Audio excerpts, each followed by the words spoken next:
Okay, the next section we're going to talk about is Module 2 of our Awareness and Operations program.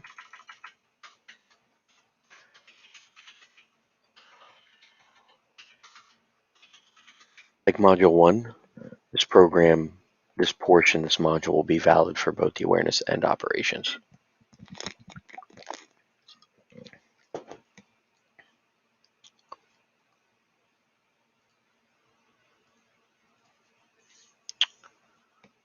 So, within our communities, what can cause a water rescue? At this point, we're engaging our students, trying to identify the nature of what they have. Recreational, flood response, what's really driving this. Could it be, service community needs, things of that nature. When we're talking about a leading cause of accidental death in the United States, drowning is the leading. We can briefly touch on the stats. 4,000 unintentional drownings, 10 per day. At this point, really highlight that for every 14-year-old and younger who drowns, 5 receive emergency care for non-fatal submersion injuries. So this is super important. If I have to ask, why do we think males account for most of our drownings? At this point, we're engaging. We're looking to have them say they're being more reckless.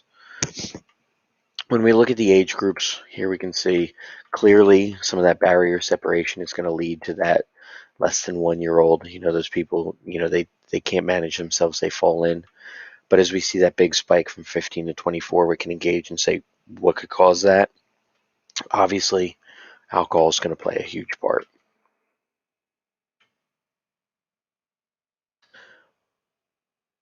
Why do we think people drown?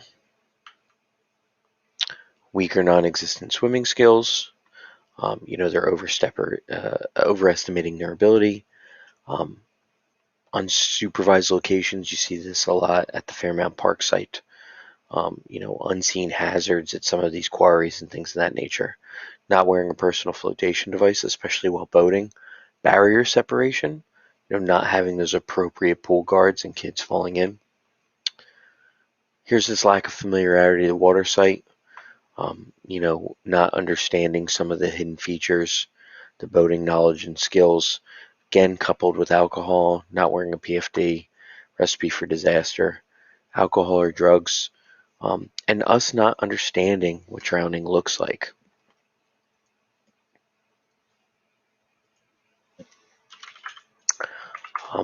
At this point, I like to show them one of the videos from the Lifeguard Rescue Channel. I usually have this queued up.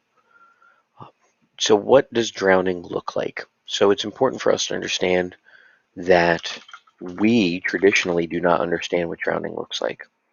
And if we ask our students, what does it look like? What do you think they're going to say? So at this point, I'm going to engage and say, what do you think? Flailing our arms, yelling for help. I'm actually just going to pull up a video real quick.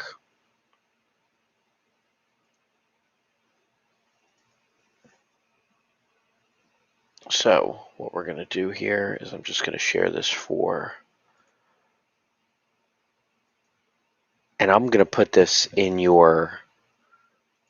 in here for you to link to.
So, engaging our students, we don't understand what drowning looks like. Super important. Why? Because it's really going to help us decide our level of response. If we are going to go through the rescue sequence, and that's going to include self-rescue, reach, throw, row, go, as we get on scene, we need to be able to accurately judge what their current condition is right now. And if they are drowning and we don't recognize that, our ability to do that is going to be hampered. So one of the things we're going to show, we're going to watch this video.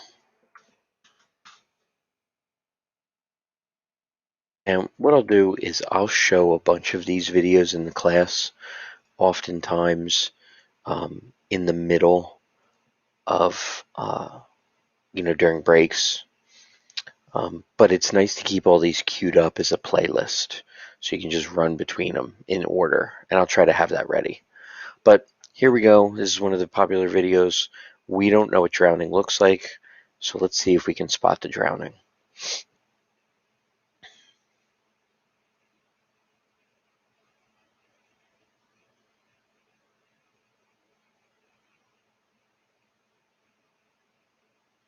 So if we knew what drowning looked like and it really checked all those boxes that we thought were true, don't you think that the people immediately next to her would have seen and heard her and gone to effect a rescue? No. Their desire to breathe is overcoming their ability to yell for help. So that's, it's really just reinforcing that we don't do that. We don't understand what it looks like. Now, again, additionally, not knowing what drowning looks like, affecting our rescue sequence. Also, we have to understand the effect of cold water on the body, and that's really going to do it too.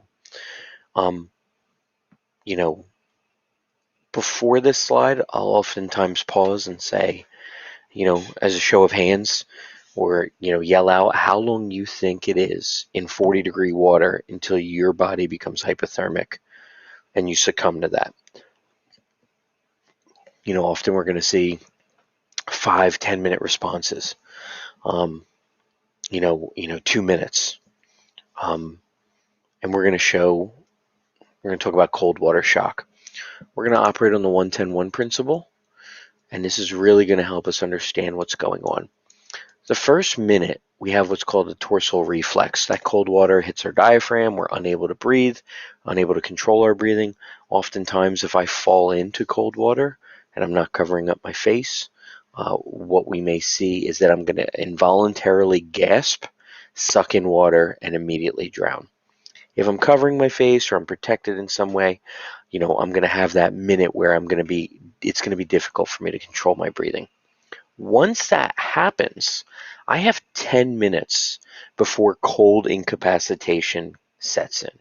So what that means is for 10 minutes, I have some meaningful movement of my limbs. However, what are our on-scene times as we're responding to these incidents? A kid falling through ice, somebody in a cold creek for a period of time. If we're talking about 10 minutes, 15 minutes, it's important for us to understand that ability to grab a paddle, a stick, or to grab for a throw bag will be severely hampered, and we're going to have to go to the next step in the rescue sequence, that boat or direct contact rescue. If you have a PFD on, we're going to stay in the water until such time as we become hypothermic and lose consciousness. That could take upwards of an hour or sometimes more. If we're not wearing a PFD and we lose that meaningful movement, it could be expected that we're going to fall under the water and succumb at that time. So why is it important for us to understand that hypothermia and cold water shock? It's really going to help us determine our level of response within the rescue sequence. That being said, why are we drowning? When we're going to these calls, why are we drowning?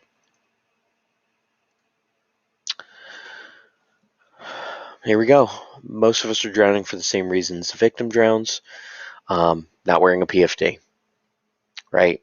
Overestimating their swimming abilities, underestimating the power and dynamics of water, underestimating the hypothermic effects of water, inappropriate personal protective equipment. All right, so the next video I'm going to have queued up here.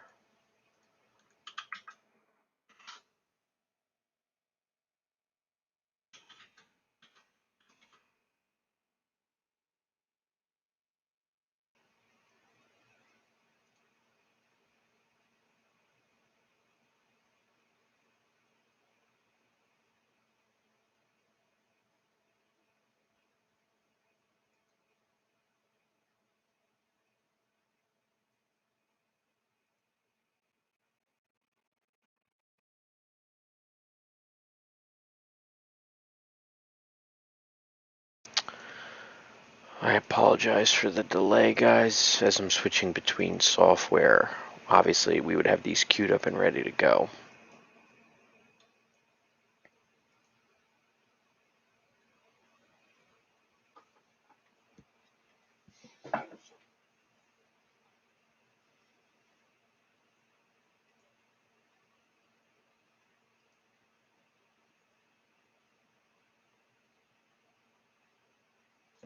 Look at these lucky fucks.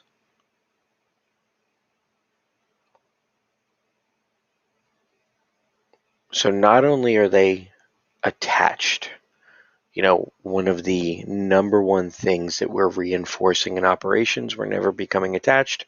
They are not wearing PFDs and they're wearing turnout gear. How much ability do you think that turnout gear is going to give them to maneuver? The important thing for us to reinforce, any video we see, usually after complaints during the storms of people wearing turnout gear where they go, oh, look, I'm able to swim just fine. We're talking about responding to a fire and falling into a pool. Do you really want to fall into these kind of water conditions in turnout gear?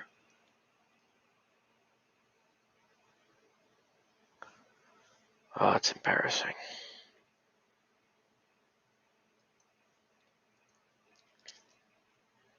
So,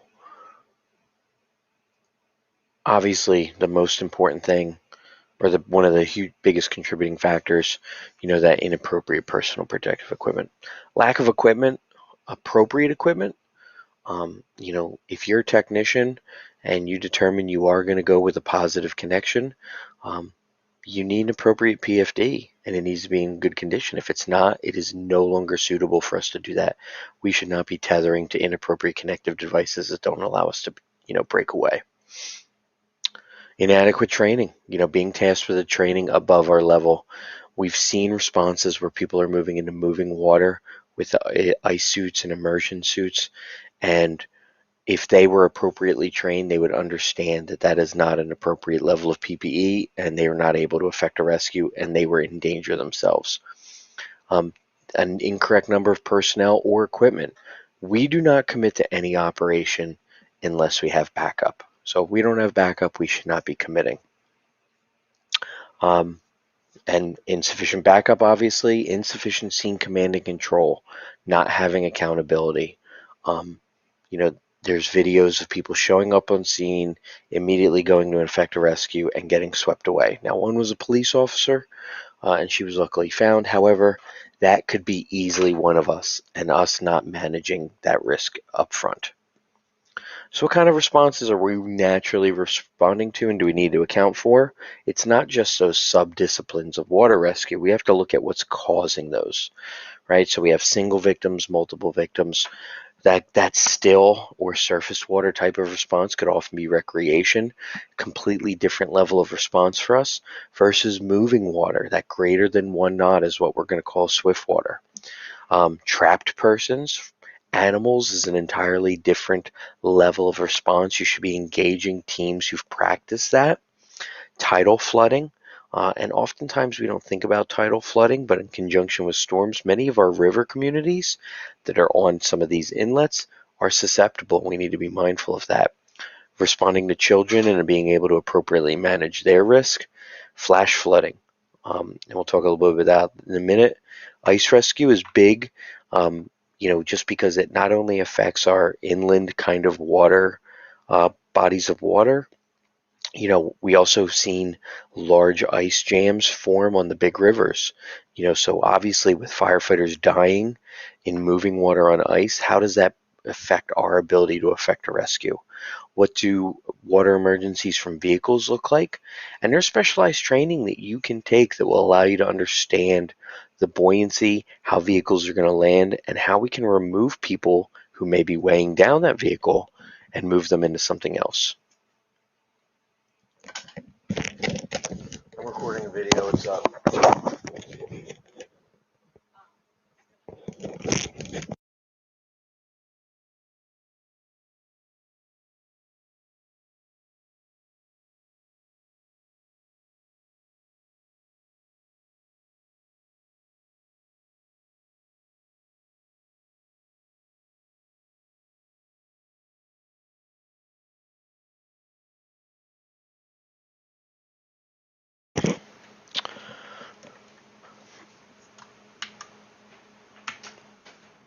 Obviously, if we're responding to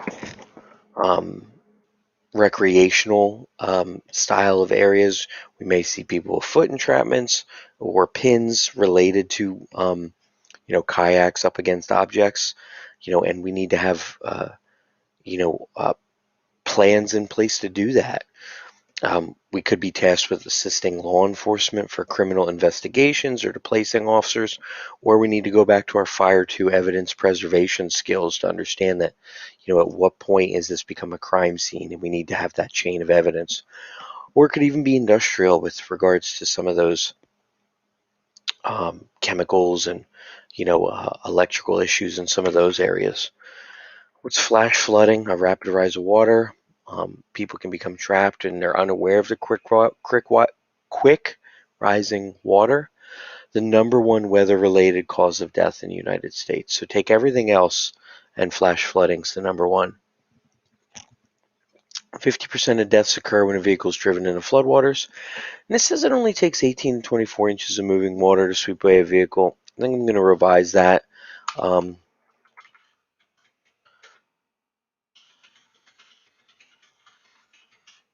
I watched a video of a car get swept away in 6 inches of water. And that person unfortunately died, and they didn't think it was that big a deal. So it's important for us to understand that current is relative. We could have a lot of water that's not really moving or a little water that's really moving, and that could affect us. But walking into flooded waters is the number one cause of flood-related deaths.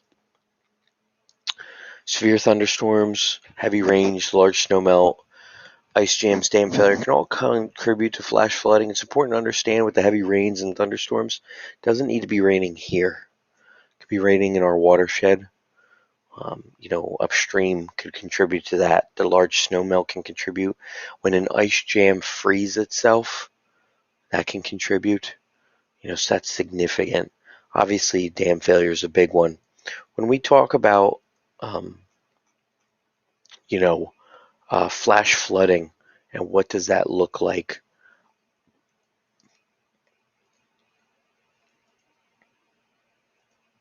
I often show this video.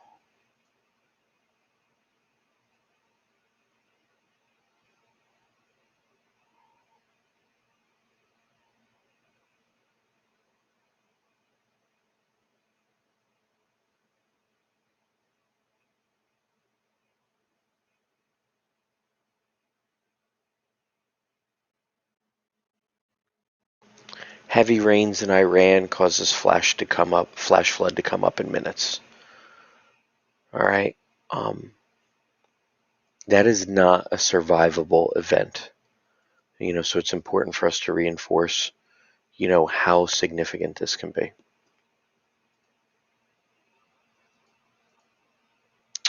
When we're talking about weather, we have the National Weather Service contributing to our understanding, and oftentimes we're going to see a watch and a warning. So a watch is when conditions exist. A warning is when they are occurring. Okay, so it's important for us to monitor that. You can turn it on your radios in your trucks. You can program your pagers to monitor the weather channel, the weather alert bands, and alarm on those. NOAA weather radio broadcasts, 365, 24/7. However, we also have the USGS water data site. So there are thousands of gauges throughout the country.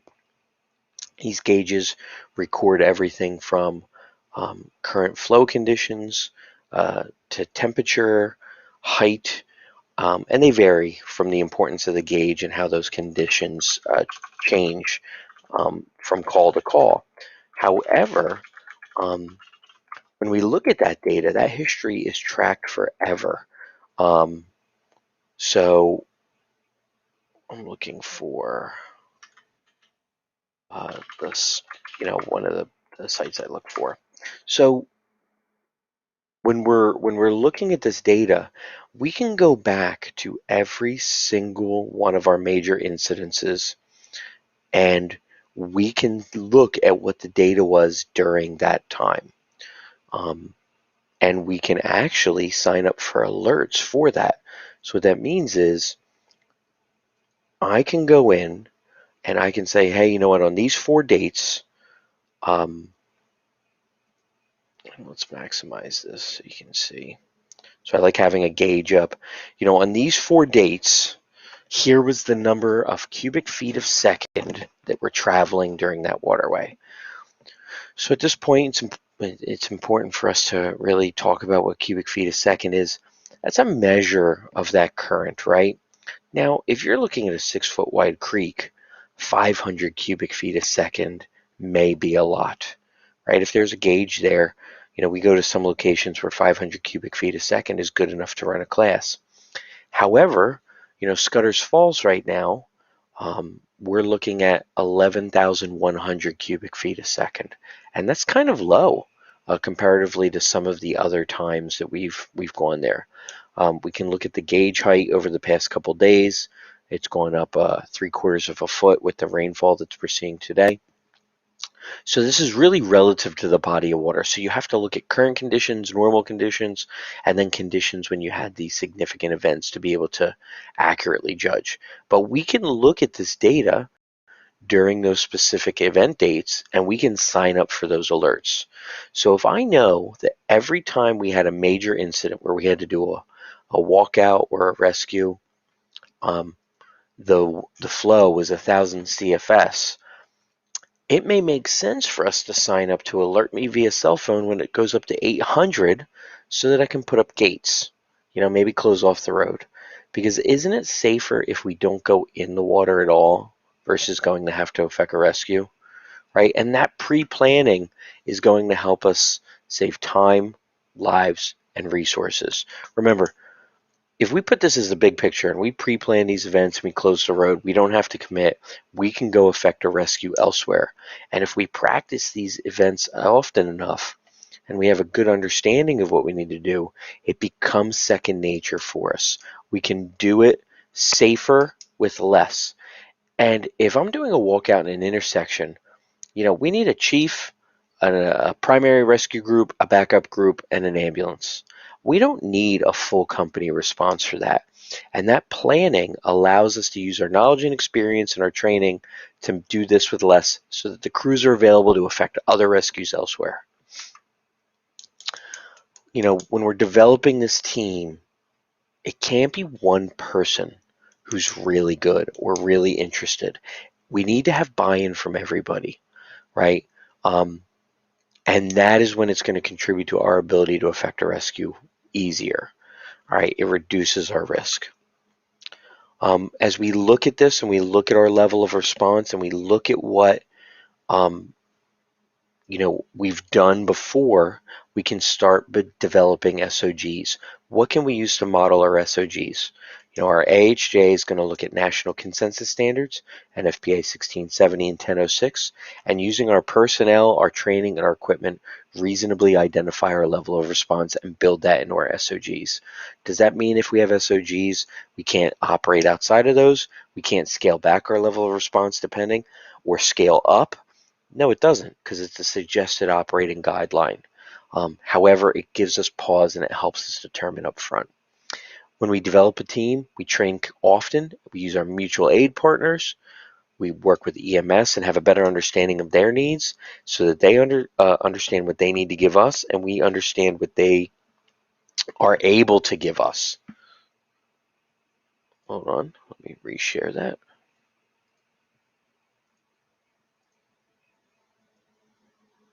Sorry about that.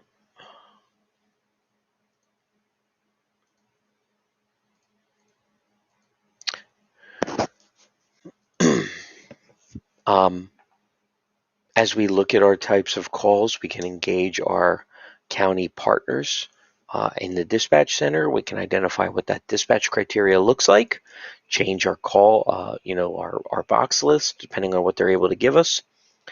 We can look at our team with respect to NIMS typing. So these consensus standards work great for our level of response. FEMA has done a tremendous amount of work in defining what these um, team levels look like with respect to the number of people, the equipment, and the training they should have at each level. So throughout the country, if I call up and I ask for a 2A team, I'm going to get the same thing. So we can look at what we have to offer, and we can go and we can engage our partners at county and state level, and maybe we can get our team typed officially so that we become a resource that's available. We're going to use ICS wherever possible. Um, you know, that initial person is going to set up command based on our criteria, which is going to allow us to grow the incident as we need to. And again, we're going to go back to that partnership with EMS.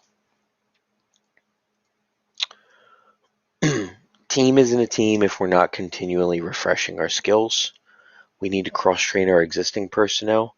We may have people who don't want to swim, but they should have a good understanding at the awareness level so they can support us in those support roles as needed.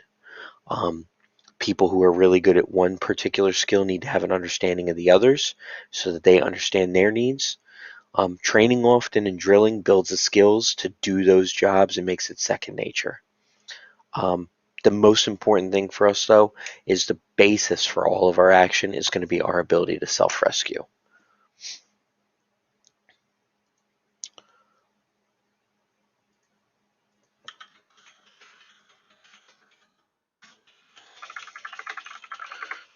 There was a amazing boat grab that was done.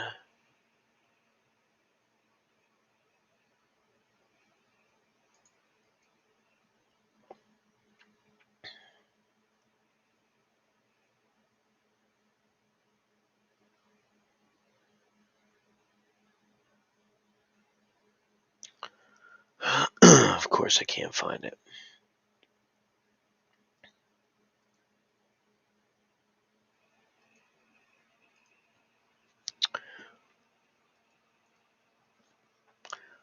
When we're looking at our positions, I see you may be going as that additional resource for another municipality, so may not necessarily be within your team. Operations, your lead may not be within the team. Our personnel, obviously, that we're talking about, but our medical personnel who are going to support us throughout this incident. Remember, we have triage, treatment, ALS for the victim and for us, and then our backup personnel. We may be committing a team and somebody else may be supporting us. However, having that interagency knowledge of their capabilities is going to be super important. When we're responding to the site, the number one thing, scene safety, looking at proper PPE in the hot zone. That includes helmet and PFD. If there's anywhere they could slip, trip, fall, that's the hot zone. Especially if they can fall into the water. We need to be mindful that we're not wearing turnout gear in that hot zone. We're going to establish a base of operations where we can run the show, where our PIOs, if the incident scales to that level, have the ability to interface with outside entities without interfering with operations. And we're going to establish our ICS structure. We're going to talk a little bit more about that later. But obviously we have command staff and general staff within that structure that can scale as needed. When we're responding to these incidents and we're interfacing with our witnesses, understand the difference between point last seen and last known point. So if I saw the boat flip and I saw the person go under, that's our point last seen. However, if somebody went out kayaking and they gave a boating plan to their family and then never came home, and and they called from the shore and said, "Hey, I'm getting ready to put in," that would be the last known point. All right, and from there, that's going to really predicate what our search looks like for that incident. If I have a point last seen 5 minutes ago, it's going to be a much smaller search area versus a last known point 4 hours ago. Obtain a description. We're looking for a hasty description, real quick, marking our location from these areas and starting our search. The description will be important, outer layers and inner layers. If that person fell in, was able to get out, they may have doffed some dry suit materials, maybe wearing their inner layers, and it's going to help us identify that person. Use your awareness level personnel to start that hasty search. Look at those high traffic areas. Did they get out and walk down a common trail to get out? Downstream, place people at the furthest location plus some. And that's going to give us and then work upstream to give us ability to see if they're still searching or running down the stream. When we're doing that last known point last seen, remember that watercraft identification, that dive identification, getting multiple statements from people in differing areas is going to be super important because it's going to help us isolate it. Mark it with buoys and call it out to dispatch. Remember, we have search dog capability in many jurisdictions. Engage them and work with them. Have an understanding of what they're going to need from us. You can engage resources for side scan sonar. However, talk to your partners and see who uses it and who uses it well. When we're looking at side scan sonar, if those people are not using it often, they may not be able to read this as well, and we're going to be losing valuable time. I can see here that we have a vehicle. One is on its side and one is inverted, and I would never know that, because I'm not using this often. You want to have somebody who uses it often. We do have capability for helicopters in many areas. Engage those partners and see what they can give you. State police may not have hoist capability, but they may be able to assist with search. Public safety dive teams are a specialized resource, and you're going to want to engage them to see what their response time looks like. How quickly can they respond? How many people do they need to respond traditionally? What are they responding with?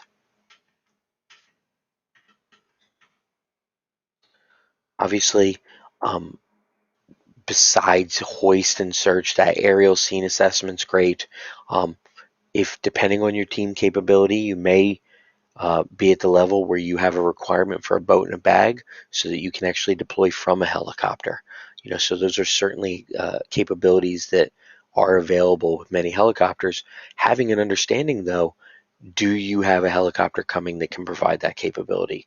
So if you're, with one of the HART programs that's partnered with a National Guard, and obviously you're going to get one of the lift helicopters, that's great, but the Coast Guard or State Police are most likely not going to be able to do that for us. When we're going to these, remember, assess a scene. When does that scene assessment start? Pre-planning, dispatch, that's when it starts. We know the weather's bad, we get that call, we have to start thinking about what those site considerations look like. Establish command early, have somebody in there, and transfer as needed. It's important to manage those so that we can start reporting to one person and not get differing objectives given to us, so there's no accountability. And continuously reassess and see if we need to scale this incident. When we get there, locate the victim, assess condition. What are the hazards to our operations? Are there downstream hazards, upstream hazards that may break away? Is the weather going get worse, or is it getting better? Are they in a position where they're tenable? We could swim out to them, maybe give them a PFD and helmet, help affix them to an object and stay there for 10 minutes, and they're going to be safe. That may be better than removing them from an object. We're going to control those non-rescue personnel so that they don't fall in. Upstream spotters are super important. That's a great location for our um, uh, awareness personnel, because they're going to be able to support those operations, that upstream, and help you see if objects are coming downstream. The downstream backup obviously needs to be operations level or higher to support that. And don't just rely on throw bags. Set up a double line floating tether. Set up a moving control point ready for that backup as the situation changes. I want to kind of loop into those upstream spotters and the importance of that. And there's a video I love to show. Um,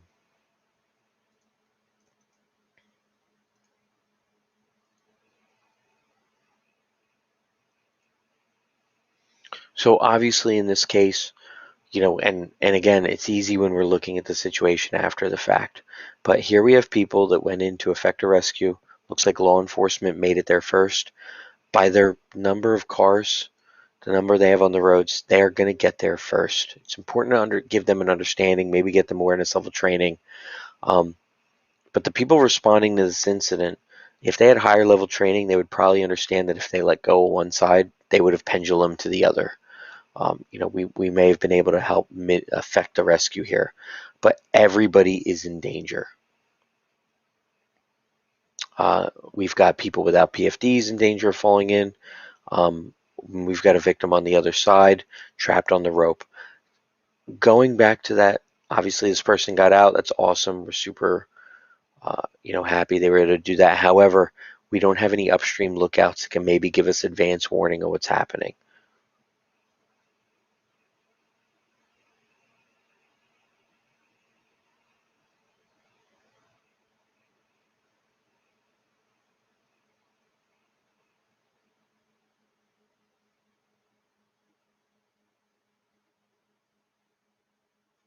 Unfortunately, this person passed away during this incident.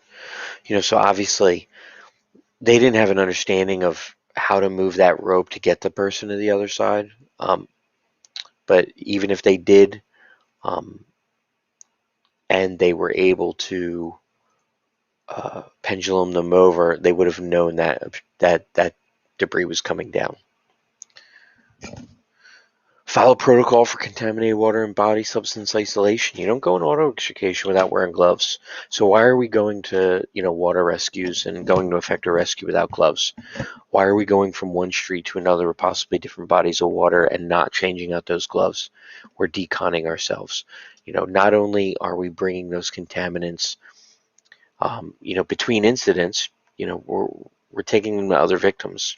So clean ourselves off, obviously, number one, but and protect ourselves, but we don't want to actually bring those harmful bacteria elsewhere. So we may go from one incident that is an overflowing, a storm drain and a walkout, and it's a seriously contaminated area, and move over to the river. We're now bringing those pollutants to that other person.